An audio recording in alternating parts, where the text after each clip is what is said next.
కవిత liquor కేసులో గులాబీ party మల్ల గుల్లాలు పడుతుంటే పార్టీలో మరో వ్యక్తి వివాదంలో ఇరుక్కున్నారు. బీఆర్ఎస్ మాజీ ఎంపీ సంతోష్పై బంజారాహిల్స్ పోలీస్ స్టేషన్లో కేసు నమోదైంది. బంజారాహిల్స్ రోడ్ నెంబర్ 14లో ఫోర్జరీ డాక్యుమెంట్లతో భూమి కబ్జా చేశారని నవయోగ కంపెనీ ఇచ్చిన ఫిర్యాదు మేరకు సంతోష్ రావుపై ఎఫ్ఐఆర్ నమోదైంది.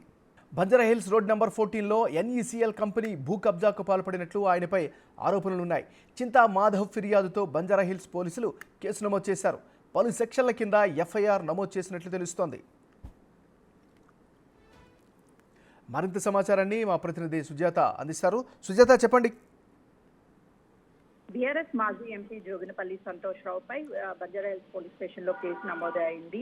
రోడ్ నెంబర్ 14 లోని ఎన్ఈసీఎల్ కంపెనీకి సంబంధించినటువంటి ల్యాండ్ ని కబ్జా చేశారు అంటూ ఇంతకు ముందు నుంచే అటు పోలీసులను అయితే మాత్రం ఆశ్రయించినట్లు తెలుస్తుంది. చింతా మాధవ్ అయితే ఇప్పుడు ఒక్కొక్కటి అయితే వెలుగులోకి వస్తుంది. జోగినపల్లి సంతోష్ రావుపై మొదటి నుంచి అనేక ఆరోపణలు ఉన్నాయి. ప్రధానంగా ఈ బంజారాహిల్స్ రోడ్ నెంబర్ 14 లో ఉన్నటువంటి ల్యాండ్ ఏదైతే ఉందో అది చింతా మాధవ్ కు సంబంధించినటువంటి ల్యాండ్ అయితే కొంతమంది బినామీల పేరుట అటు జోగినపల్లి సంతోష్ రావు కబ్జా చేశారు అని చెప్పేసి తన స్వయాన ఇక్కడికి వచ్చి కంప్లైంట్ చేయడంతో పోలీసులు అయితే మాత్రం దానికి సంబంధించి ఎవరెవరు ఇందులో ఉన్నారు, కేవలం జోగినపల్లి సంతోష్ రావు ఉన్నారా, తన పాత్ర ఏంటి, బినామీల పేరు మీద ఉన్న భూ కబ్జా సంబంధించి ఇచ్చినటువంటి కంప్లైంట్ మీద అయితే మాత్రం ఆరా తీస్తున్నటువంటి పరిస్థితి ఉంది. ఇప్పటికే కొన్ని సెక్షన్ల కింద అయితే కేసు నమోదు చేసి విచారిస్తున్నటువంటి పరిస్థితి ఉంది. అంటే కేసుకి సంబంధించి కంప్లైంట్ చేసినటువంటి చింతా మాధవ్ అనే వ్యక్తి గత కొన్ని నెలలుగా అయితే మాత్రము తన భూమిలో ఇటు సంతోష్ రావు ఉన్నారు అని చెప్పేసి చెప్తున్నప్పటికీ ఎక్కడా కూడా ఎవరు పట్టించుకోలేదు. కానీ ఇప్పుడు పోలీస్ స్టేషన్ కి వచ్చాక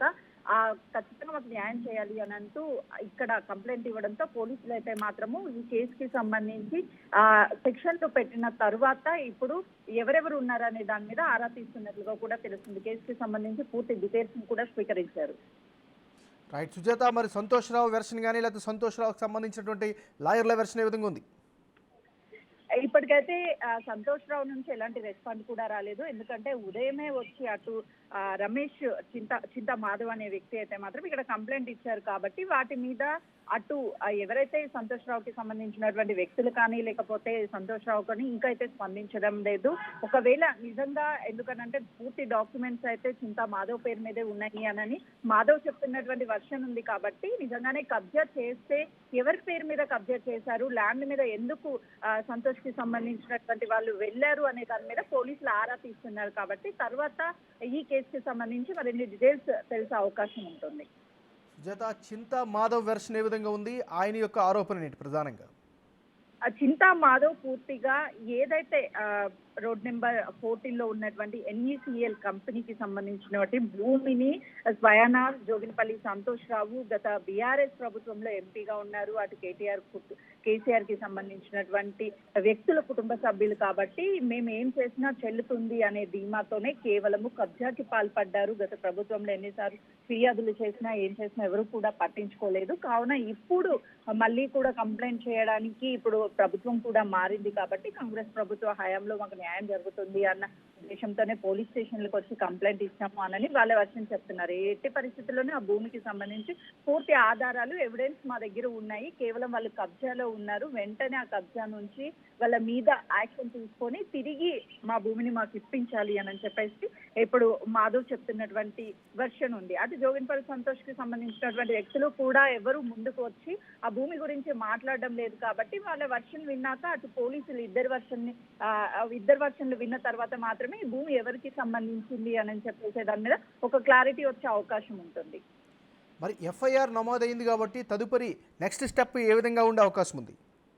ఇప్పటికే జోగినపల్లి సంతోష్ రావు మీద ఎఫ్ఐఆర్ అయింది కాబట్టి తనని పిలిపించి భూమికి సంబంధించినటువంటి డీటెయిల్స్ తీసుకునే అవకాశం ఉంటుంది. తన అనంతరం ఒకవేళ ఎందుకంటే సివిల్ మ్యాటర్స్ కి సంబంధించినటువంటి కంప్లైంట్స్ కాబట్టి పోలీసులు తమ పరిధి వరకు మాత్రమే ఆ భూమికి సంబంధించినటువంటి ఆధారాలు తీసుకుంటారు. వాస్తవానికి ఒకవేళ భూ కబ్జా కానీ చేసినట్లయితే మాత్రం ఖచ్చితంగా తన మీద తదుపరి చర్యలు కూడా తీసుకునేటువంటి పరిస్థితి ఉంటుంది. తిరిగి తమ భూమికి సంబంధించి వీళ్ళు ఎవరైతే మాధవ్ ఉన్నారో మాధవ్కి సంబంధించినటువంటి భూమిని కూడా తనకి ఇద్దరి మధ్య మాట్లాడిన తర్వాత ఒక క్లారిటీ వచ్చినాక ఆ భూమి ఎవరిది అనే దాని మీద కూడా ఒక క్లారిటీ వచ్చే అవకాశం ఉంటుంది. ఒకవేళ ఖచ్చితంగా కానీ భూ కబ్జా చేస్తే మాత్రం మరికొన్ని సెక్షన్స్ అనేది పెట్టి కేసు నమోదు చేసే అవకాశం ఉంటుంది.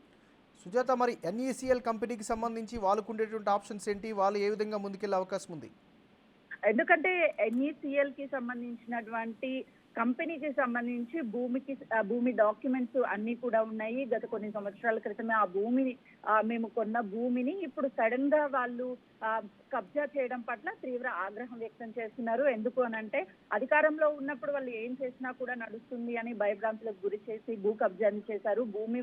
అక్కడ ఉన్నటువంటి కంపెనీకి సంబంధించినటువంటి భూమి అని చెప్పడానికి మా దగ్గర అన్ని డాక్యుమెంట్స్ ఉన్నాయి, అన్నిటికీ మేము సిద్ధంగా ఉన్నాము. వాళ్ళ దగ్గర ఉన్నటువంటి డాక్యుమెంట్స్ ఏవైనా ఉంటే ఆ డాక్యుమెంట్స్ తీసుకొచ్చి మాట్లాడమనండి అని చెప్పేసి వాళ్ళ వర్షం చెప్తున్నారు. ఎందుకంటే మేము చాలా జెన్యూన్ గా ఉన్నాము, మా దగ్గర అన్ని ఆధారాలు ఉన్నాయనని కంపెనీ చెప్తున్నటువంటి పరిస్థితి ఉంది. Right, thank you Sujatha.